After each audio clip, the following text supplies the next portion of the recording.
Right, beta. This is the last portion of your chapter contraception. Previously, we have discussed all the things, beta, each and everything, the hormonal contraceptives, जिसमें हमने पहले combined hormonal contraceptives को discuss किया और फिर उसके बाद प्रोकेस्ट्रोजन only, ठीक है. And lastly in this chapter you have बेटा barrier contraception, and the barrier methods include condoms and every other thing, but a diaphragm, caps, and all. Let me explain this to you. The barrier contraception, it includes number one, condoms. Condoms बेटा ये mail भी use कर सकते हैं, females भी use कर सकती हैं. They are kind of latex. It's a substance. You can wear it on your penis, or if you are female, you can insert it into your vagina, right? Male condoms, they are cheap, then they are easily available, right? And they protect, not, they not only provide you contraception, but they also protect you against, sexually transmitted infections, especially HIV and human papilloma virus infection. So it's really good thing because it actually covers your penis, your genitals. So when your genitals are actually covered, so the risk of STDs, sexually transmitted diseases, is reduced. Okay. uh, Talking about the failure rate of condoms, it is little higher. It is 24% because it's just simply a latex substance which can, uh, have tear anytime while, penetration. So it has a little higher penetration failure rate, that is up to 24%. ठीक है बेटा.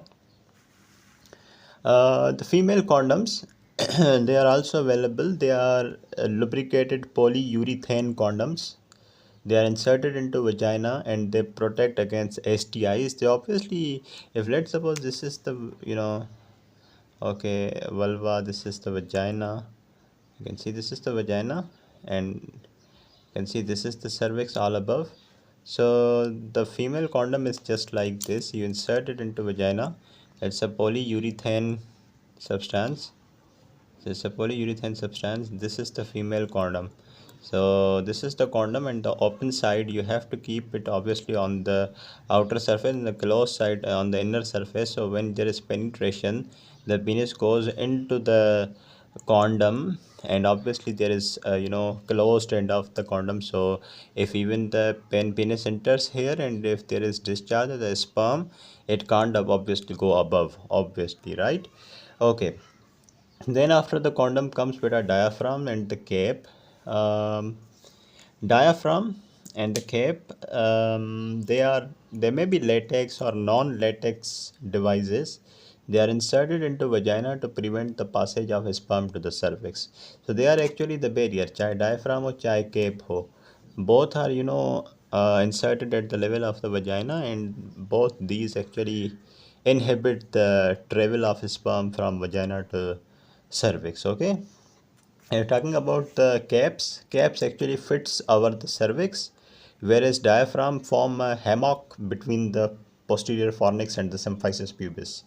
If you even don't understand this particular line, you just keep in your mind, if this is the vagina, this is the root above into the cervix, the diaphragm and the caps are like the barriers here. The diaphragm and the caps are like barriers here at the top end of the vagina, and if let's suppose penetration occurs and the sperms enter here into vagina, the diaphragm and caps which are present, they actually inhibit this sperm to enter into cervix, right? Okay. And both are often used in conjunction with spermicide. आपने चाहे ये vagina और cervix के junction पे diaphragm लगाइए चाहे cap लगाइए, दोनों को मोस्टली स्पर्मिसाइड के साथ यूज़ किया जाता है.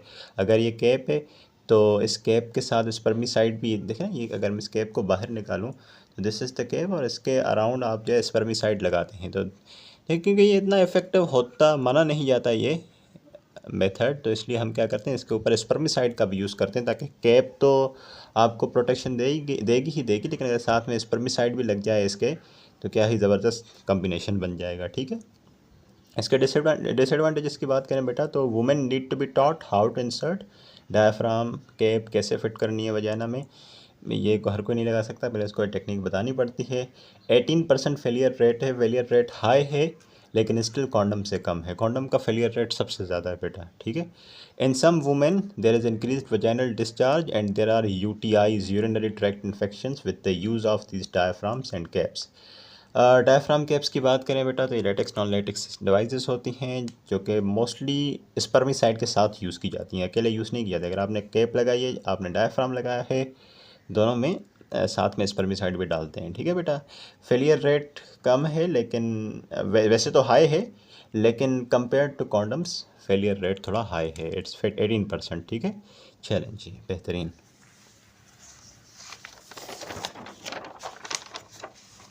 And the right after this is another barrier method, that is spermicide.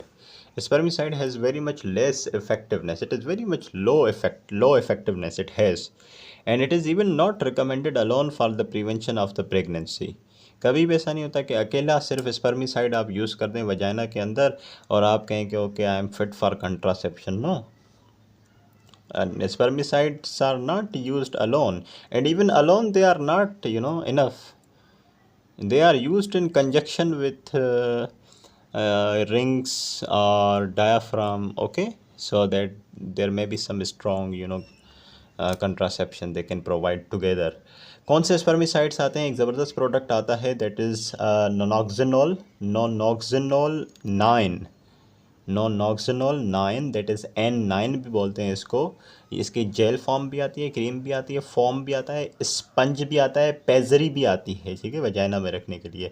इनको अकेले यूज़ नहीं किया जाता स्पर्मिसाइड को, दे आर यूज्ड विद डायाफ्राम्स और कैप्स। आपने डायाफ्राम लगाई है, साथ में स्पर्मिसाइड भी लगा दें, या आपने कैप लगाई है तो साथ में स्पर्मिसाइड भी लगा दें, ठीक है बेटा। एडवर्स इफेक्ट की बात करें तो अगर frequent use of N9, that is nonoxynol 9, increase the risk of HIV transmission, ठीक है। तो अगर आपने स्पर्मिसाइड देखें, फ़र्ज़ करें आपने कम्बिनेशन बनाया हुआ है डायाफ्राम प्लस स्पर्मिसाइड का, तो मेक श्योर आप साथ में कॉन्डम भी यूज़ करें।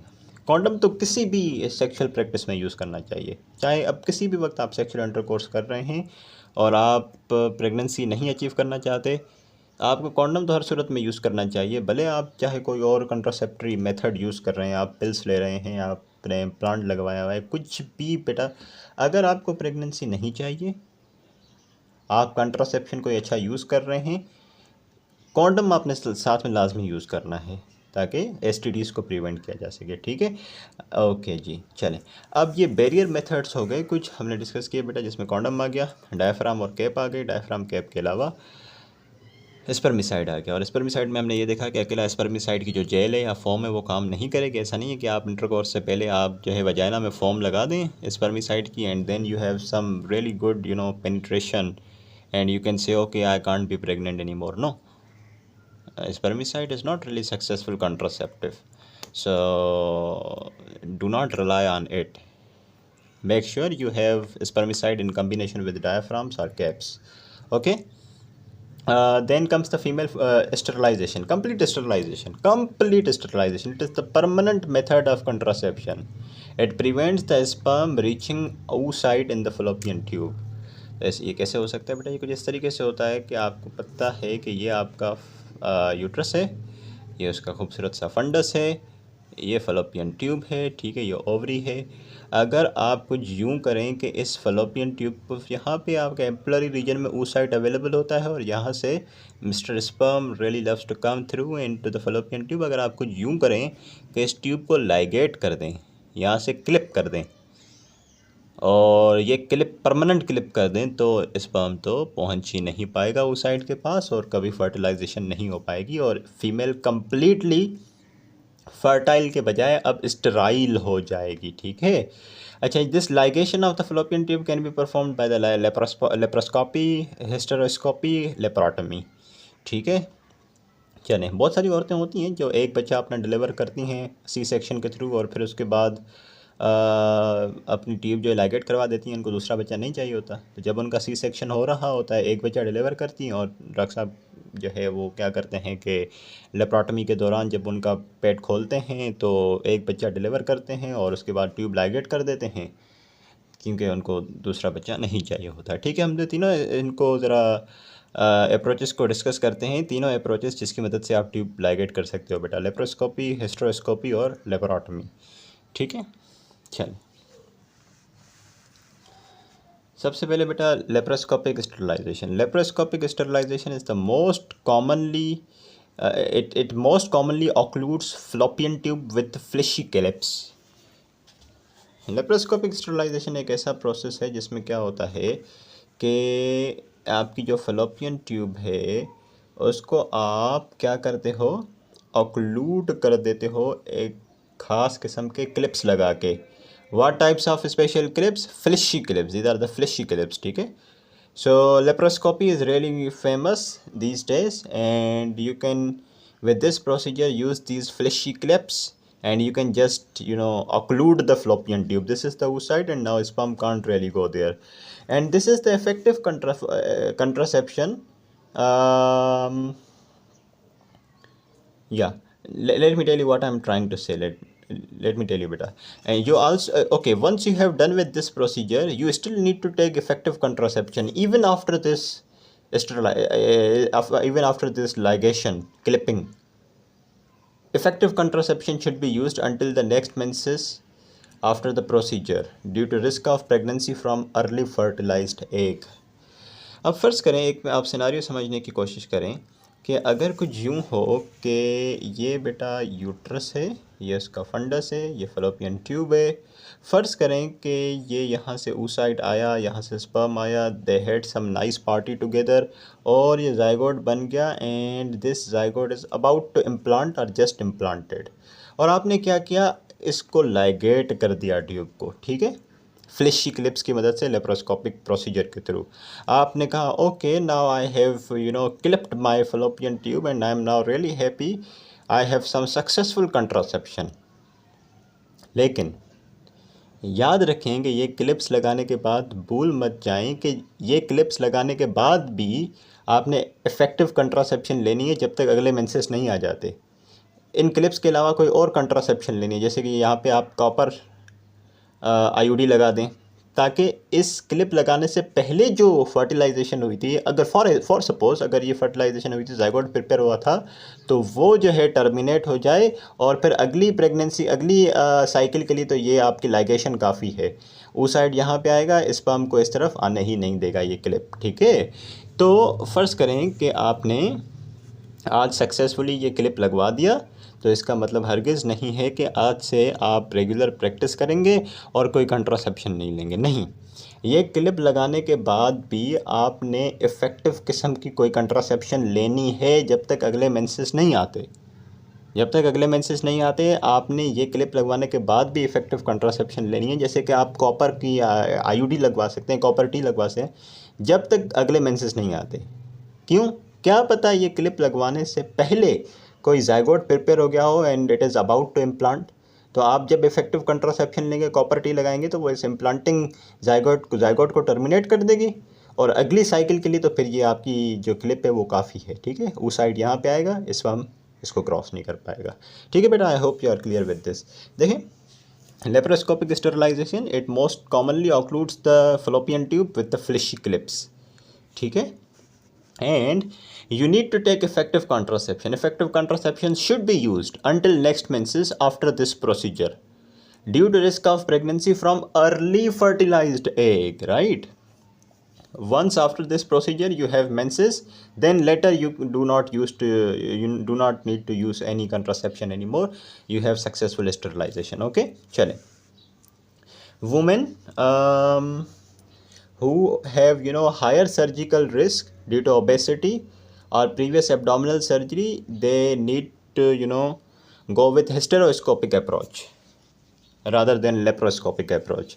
तो वो ख़वातीन जो ज़्यादा ओबेस हैं या फिर जिनकी पहले एब्डोमिनल सर्जरी हो चुकी है, so they should opt for hysteroscopic approach rather than laparoscopic sterilization, right?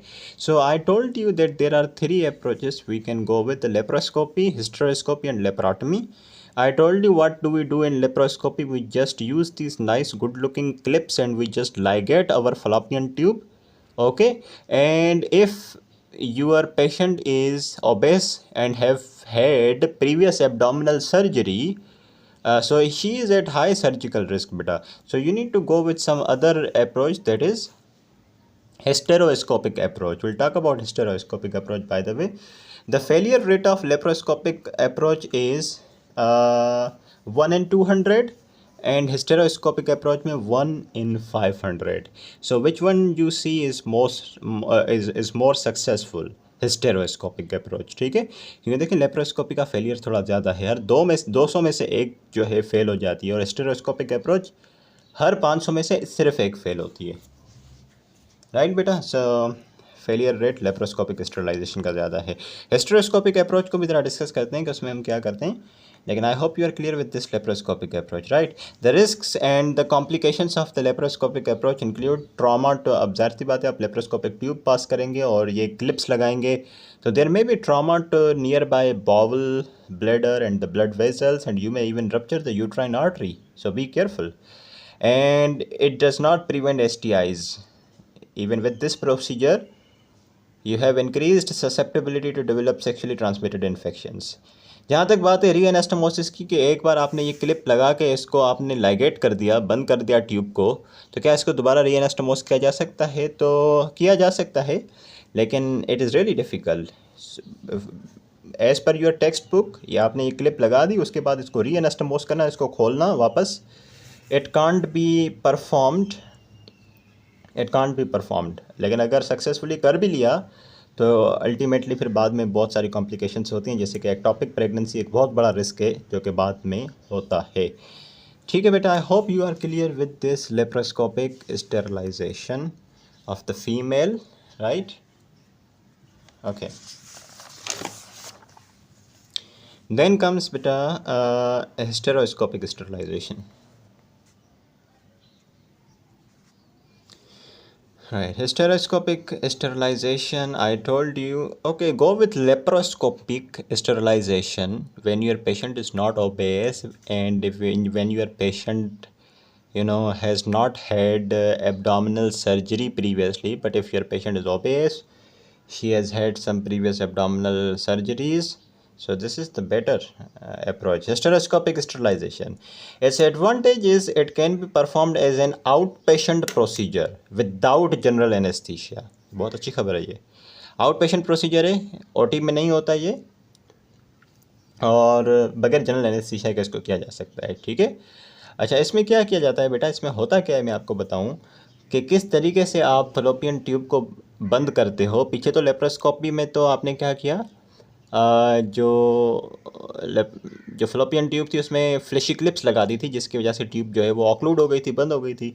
इसमें हम क्या करते हैं, माइक्रो इंसर्ट्स डालते हैं, इसमें एक्सपेंडिंग स्प्रिंग्स डालते हैं, ठीक है, which are 2 millimetre diameter 4 centimetre length, जो कि ऑब्वियसली मेटल के होते हैं, टाइटेनियम होता है उसके अंदर, स्टील होती है, निकल कंटेनिंग डेक्रॉन फाइबर्स होते हैं, तो टाइटेनियम, स्टील और डेक्रॉन के फाइबर जिसमें निकल होता है।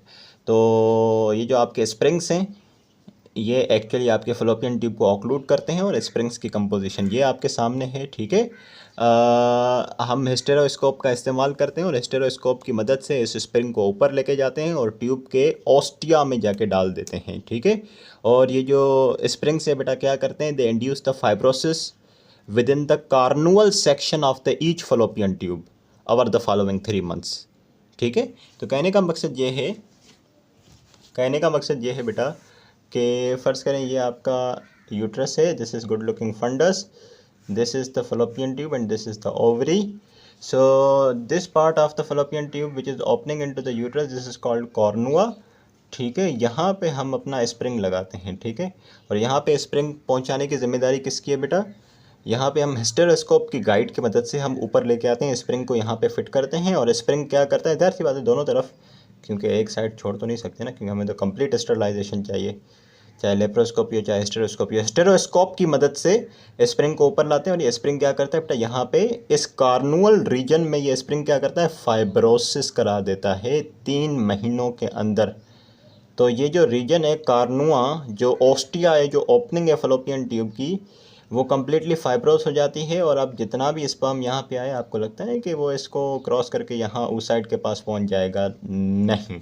ठीक है बेटा, तो क्या होता है इसमें, हम जो है इंसर्ट करते हैं ट्यूबल ओस्टिया के अंदर इन स्प्रिंग्स को वाया हिस्टेरोस्कोप। आप हिस्टेरोस्कोप लेते हो, उसमें आप स्प्रिंग लगाते हो, ऊपर जाते हो, स्प्रिंग को फिट करते हो कॉर्नुअल रीजन में ट्यूब के ओस्टिया के लेवल पे, और फिर वो जो स्प्रिंग है बेटा क्या करता है, फाइब्रोसिस को इंड्यूस करता है with in the cornual section of the fallopian tube, that is the opening of the fallopian tube over the following 3 months। ठीक है, तो ज़ाहिर सी बात है 3 महीने तो लगेंगे इसको, और आपने 3 महीने में कोई और, जब तक आपने कॉन्ट्रासेप्शन यूज़ करनी है, ठीक है, जब तक ये फाइब्रोसिस कंप्लीट नहीं हो जाती, और 3 महीने के बाद you can have some good happy life without using any other contraception. ठीक है, लुक यही लिखा हुआ है बेटा, contraception is required during 3 months and can only be discontinued once correct placement of inserts are correct confirmed by the X-ray or ultrasound। आपने क्या करना है बेटा, ये हिस्टेरोस्कोप की मदद से जब आपने स्प्रिंग्स फिट करवा दिए, फाइब्रोसिस इंड्यूस हुई, और 3 महीने तक फाइब्रोसिस इंड्यूस होती रहती है, और जब तक उन 3 महीनों में आपने क्या करना है, कोई और कंट्रासेप्टरी मेथड यूज़ करना है, और उसके बाद 3 महीने के बाद आप अल्ट्रासाउंड करवाएंगे, एक्सरे कराएंगे, और देखेंगे कि फाइब्रोसिस इंड्यूस हुई है, इम्प्लांट जो आपका स्प्रिंग इम्प्लांट है, माइक्रो इम्प्लांट, वो अपनी जगह पे है, तो उसके बाद आप जो है वो दूसरी कंट्रासेप्टरी मेथड को डिसकंटिन्यू कर सकते हैं। ठीक है बेटा, इस तरीके से उसकी फ़ीमेल स्टरलाइजेशन के बाद comes the male sterilisation. Male sterilisation जिसमें मेल को पूरा स्टरलाइज बनाया जाता है, स्टेराइल बनाया जाता है रादर देन फर्टाइल। सो उसमें कि क्या किया जाता है बेटा, vasectomy is the procedure to go with. Vasectomy is we call it no scalpel vasectomy, क्योंकि ये कोई बहुत इन्वेसिव प्रोसीजर नहीं है, कोई काटा पीटी नहीं होती, कोई स्कैल्पल कोई ज़रूरत नहीं पड़ती, कोई आपने इंसिजन नहीं देना होता। आपने क्या करना पड़ता है, एक हल्का सा पंक्चर वाउंड करना है स्क्रोटम की स्किन में अंडर लोकल एनेस्थीसिया, और आपने ऊपर जाना है थोड़ा सा स्क्रोटम के अंदर, और जाके वेस्ट डिफरेंस को डिवाइड करना है 2 हिस्सों में कॉटरी यूज़ करके। ये आपकी वेस्ट डिफरेंस है फ़र्ज़ करें, ठीक है, और इसको 2 हिस्सों में इस तरीके से डिवाइड करना है। ठीक है, अब पीछे से स्पर्म आता रहेगा आता रहेगा आता रहेगा, कोई फ़ायदा नहीं है, क्योंकि यहाँ पे आपने डिवाइड कर दिया है, और यहाँ पे स्पर्म पहुँच नहीं रहा आगे। You have this good looking penis, तो पीनिस के अंदर जो सीमेन तो डिस्चार्ज होगा बेटा, ठीक है, फ्रक्टोस और all other components will be discharged, लेकिन it will have no sperms because they are actually blocked back. Right, आपने क्या करना है बेटा, बहुत आसान सा प्रोसीजर है, नो स्कैल्पल वजेक्टोमी, कोई बड़ा इंसिजन नहीं देना, कोई स्कैल्पल यूज़ नहीं करना, हल्का सा पंक्चर वाउंड देना है स्क्रोटम की स्किन में under local anaesthesia, cautery use करके वेस्ट डिफरेंस को 2 हिस्सों में डिवाइड करें, स्पर्म पीछे ही रह जाएंगे, डिस्चार्ज होता रहेगा। ठीक है, अच्छा, इसके थोड़े से रिस्क होते हैं, अगर हो सकता है अगर आपने कोई आर्टरी रप्चर कर दी तो फिर स्क्रोटल हेमाटोमा हो सकता है, इन्फेक्शन हो सकता है प्रोसीजर के, इस वजेक्टोमी के प्रोसीजर के साथ। ठीक है बेटा, अच्छा, उसके बाद पोस्ट वजेक्टोमी सीमन एनालिसिस करनी पड़ती है। ठीक है, should be conducted in 12 weeks to confirm the absence of the sperms in ejaculate. जाहिर सी बात है, एक बार आपने वजेक्टोमी कर ली, उसके बाद 12 हफ्तों के बाद आप जो मेल है उसकी सीमेन देखते हैं, इजाकुलेट देखते हैं, ओके इसके अंदर सीमेन तो है लेकिन स्पर्म एक भी नहीं होगा। ठीक है, और जब तक ये कंफर्म नहीं हो जाता 12 हफ्तों तक, तब तक आपने कोई दूसरा इफेक्टिव कंट्रासेप्टरी मेथड यूज़ करना है। आप क्या करते हैं, आज आपने वजेक्टोमी कर दी, ठीक है, आपने वास्ट डिफरेंस को 2 हिस्सों में डिवाइड कर दिया, बेटा, और उसके तकरीबन 12 हफ्तों के बाद आप सीमेन जो है, एजाकुलेट जो है, उसको स्टडी करते हो, आप उसके एनालिसिस करते हो, उसके अंदर सब चीज़ होगी बेटा, फ्रक्टोस अवेलेबल होगा, everything, proteins and all the material, it has enzymes, but the only thing absent will be sperms नहीं होंगे। ठीक है, और जब तक कंफर्म नहीं हो जाता 12 हफ्तों के बाद, तब तक आपने कोई और इफेक्टिव कंट्रासेप्टरी मेथड यूज़ करना है। राइट बेटा, okay. Then right after this comes, हमने बेटा फीमेल स्टरलाइजेशन को डिस्कस किया। मेल स्टेरिलाइजेशन को डिस्कस किया। उसके बाद एक छोटा सा एक और नेचुरल फैमिली प्लानिंग का भी तरीका है, जिसको पहले तो नेचुरल फैमिली प्लानिंग और अब उसको फर्टिलिटी अवेयरनेस बेस्ड मेथड कहा जाता है। इसको ज़रा तफसील में डिस्कस करते हैं।